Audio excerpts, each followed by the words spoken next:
4 மாவட்டங்களில் இன்று கனமழைக்கு வாய்ப்பு இருப்பதாக இந்திய வானிலை ஆய்வு மையம் எச்சரித்துள்ளது. குறிப்பாக தமிழகத்தில் இன்று 4 மாவட்டங்களில் கன முதல் மிக கனமழைக்கு வாய்ப்பு இருப்பதாக அறிவிக்கப்பட்டுள்ளது. இது பற்றின அண்மை தகவலை நாம் பார்த்து வருகிறோம். குறிப்பாக நீலகிரி, கோவை, திருப்பூர் மற்றும் ஈரோட்டில் கன முதல் மிக கனமழைக்கான வாய்ப்பு அறிவிக்கப்பட்டுள்ளது.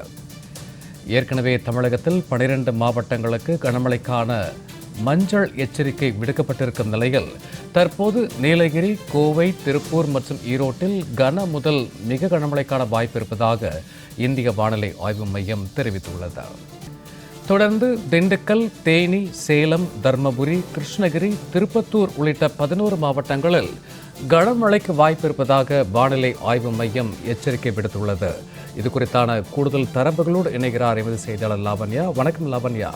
தற்போது தமிழகத்தினுடைய வானிலை நிலவரம் குறித்த கூடுதல் தரவுகள் என்ன, விரிவாக பதிவிடலாம்? வணக்கம். ஆந்திர கடலோர பகுதிகளை ஒட்டிய மத்திய மேற்கு வங்கக்கடல் பகுதிகளின் மேல் ஒரு வளிமண்டல கீழடுக்கு சுழற்சி நிலவுவதன் காரணமாக இன்று நீலகிரி, கோயம்புத்தூர், திருப்பூர், ஈரோடு, திண்டுக்கல், தேனி, சேலம், தர்மபுரி உள்ளிட்ட 11 மாவட்டங்களுக்கு கனமழை பெய்ய வாய்ப்பிருப்பதாக சென்னை வானிலை ஆய்வு மையமானது தெரிவித்திருக்கிறது. அதே போல நாளை நீலகிரி, கோயம்புத்தூர், திருப்பூர், ஈரோடு, திண்டுக்கல், தேனி, சேலம் உள்ளிட்ட மாவட்டங்களில் ஒரு சில பகுதிகளிலும் கனமழை பெய்ய வாய்ப்பிருப்பதாகவும் சென்னை வானிலை ஆய்வு மையம் தெரிவித்திருக்கிறது. சென்னை மற்றும் அதன் புறநகர் பகுதிகளில் வானம் மேகமூட்டத்துடன் காணப்படும் என்றும், நகரின் ஒரு சில பகுதிகளில் இடி மின்னலுடன் கூடிய லேசானது முதல் மிதமான மழை பெய்ய வாய்ப்பு இருப்பதாகவும், 35 டிகிரி செல்சியஸிலிருந்து 36 டிகிரி செல்சியஸ் வரை அதிகபட்ச வெப்பநிலை இருக்கும் எனவும் தெரிவிக்கப்பட்டு இருக்கிறது.